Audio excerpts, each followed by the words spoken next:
Okay guys, I've got it all set up. I just recorded a whole section and the camera wasn't going. Of course, me and iPhones. Anyway, I set up my paints. I have my paint in bottles. This is Nova Color paints. You can buy them in little wee bottles like this, 4 ounces, and these go a long way. They're awesome. And I also have liquid acrylics. These are also wonderful. So the part that didn't get recorded, I had a blank canvas and I just threw down some Nova Color pink and added some water to it.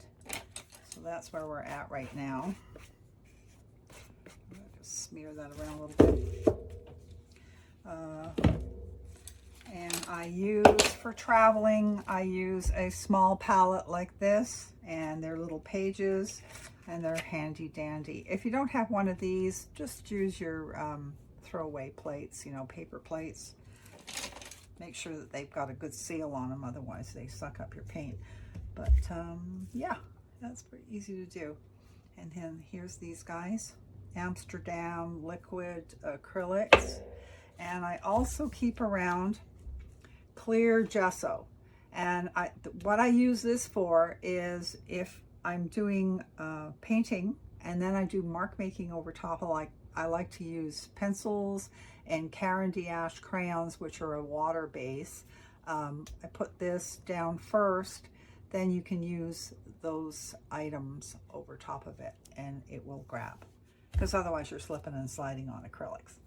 Okay, let's get to this one here. I'm going to check the camera before I go anywhere.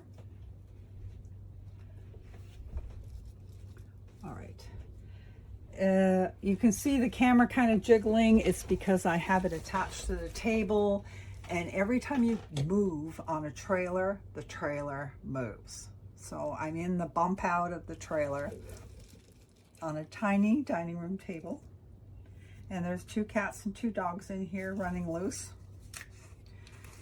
And when they run and start wrestling, my table moves.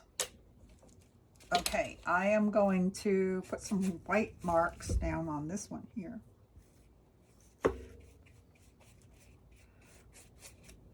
It's got a little too dark. I'm just getting a little bit of white and just throw some shapes, cover some of that stuff we got on here. And this is more of a dry brush technique I'm using.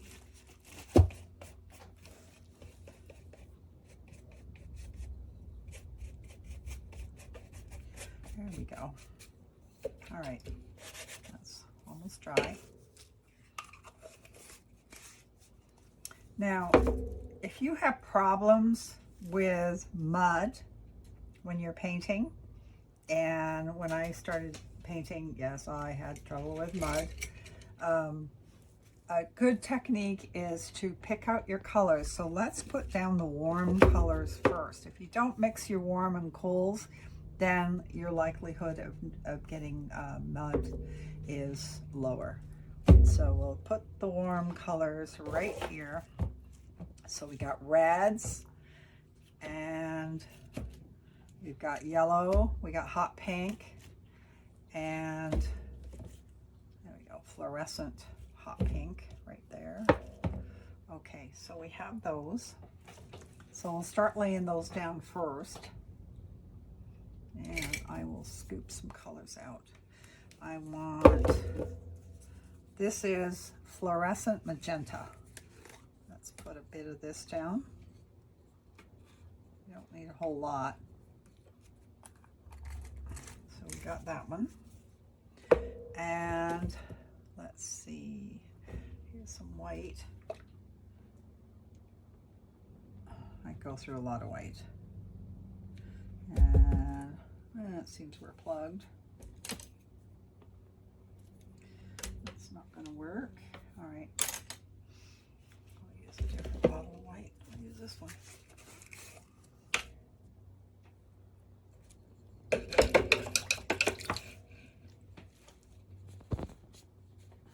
Maxie, go lay down. That's my Papillon I'm talking to. And we just acquired a Yorkie puppy. It's an oversized Yorkie, which is unusual for me. I usually have the little 4 or 5 pounders. But I could not find a Yorkie for under $2,000, so I got this little girl, and she is a maniac. A lot of fun. All right, I'm going to mix a little bit of the pink right with the magenta. And we can put a little bit here. I just wipe off my palette knife on my paintings. Okay, so let's get this real bright yellow. A yellow can be referred to as a warm or a cool color. Let's get this with this. We'll make some orange. There we go.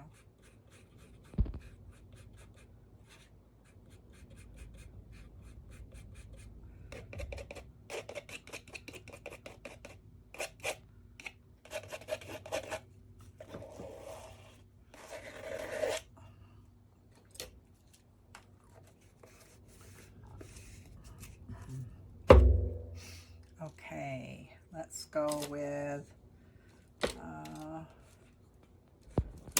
let's try this tool. Let's see what happens. I see people doing this stuff all the time, and it looks so cool. All right, I have a lump there. All right, T. And let's do a bit there and a bit there. So we've got 3 colors on there. A bit of the yellow got in there, and I kind of like it. Let's switch this around. Let's put some of that magenta, a bit of yellow. There we go.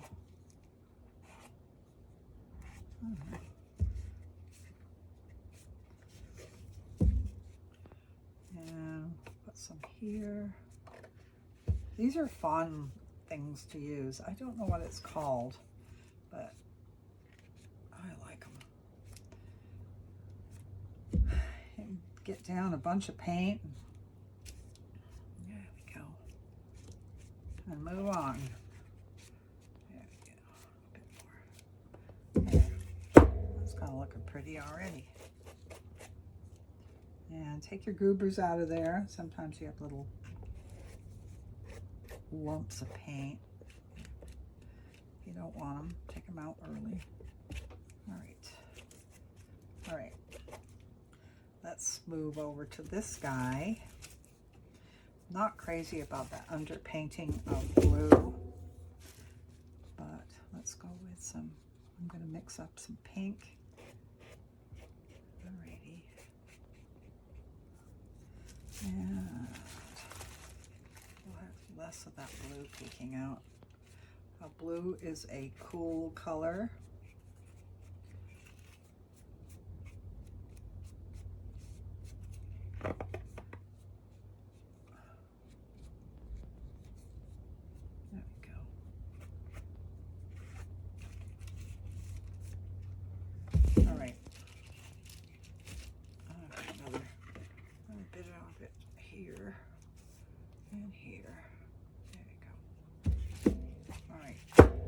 So I will let those dry, and then we'll apply some cool colors and see what happens. Let's let them dry first.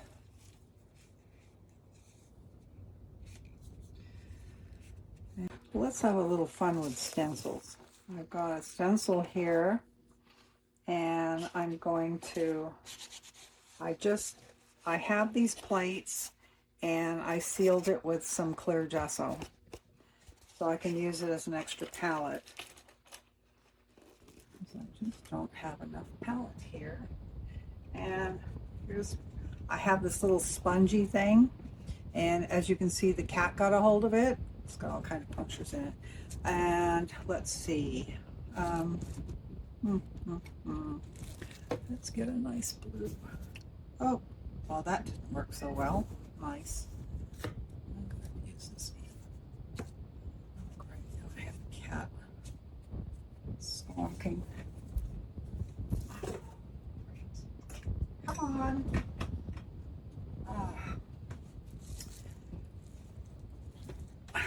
All right, let's try this again. This is medium violet purple. Oh, well, this is one I picked up, so we'll use this. And I'm going to put a little bit on here. And then we'll throw some white on there too. Okay. So we have this. I'm going to just put a little bit on there and rub it in at random spots. There we go. Put some shapes on here. Stencils are a great way to add some texture and some design. So we just got those on there. I'm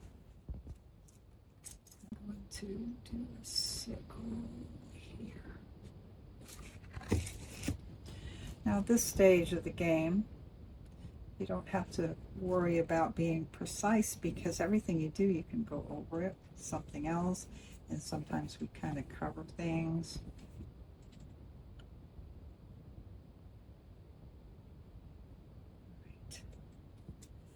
And I like purple with the magenta pink. It's a nice combo.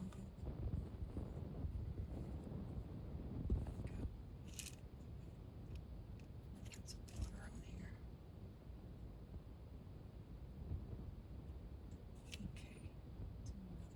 Okay.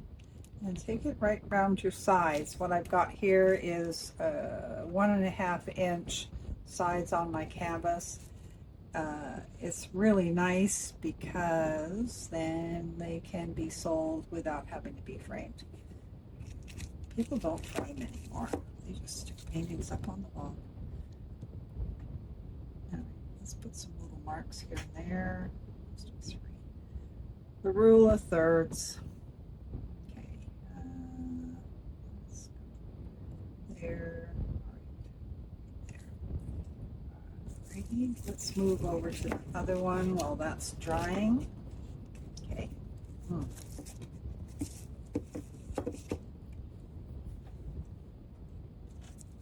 I have a cheat sheet somewhere where I put down a bunch of marks, and you can get ideas from marks on and put some pink. Oh, purple in there. All right. A bit more purple.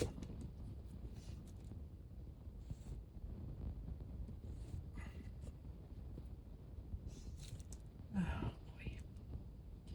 And let's get this one here. Stronger pink. So purple kind of leans towards warm and cool, I think,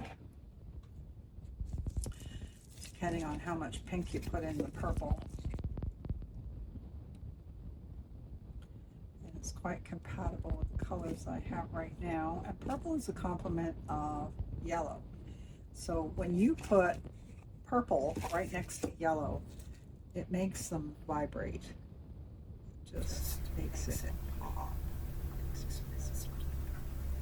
Hey guys, sorry to interrupt the video, but I have had to chop this video into 3 parts because I'm on the road and it is just impossible to download the entire 1-hour video. So I have split it into 3 pieces. This chunk is 15 minutes and I will break the next one up too. So there will be a part 2, part 3, and possibly a part 4. I tried to download yesterday and it was going to take 3 hours, and that was me sitting in a driveway of a library. So I hope you're enjoying this, and don't forget to subscribe. I really appreciate your subscribership, and have a great day, and I hope you're enjoying the video. Stay tuned for the end because I think they turned out pretty good. Anyway, bye for now.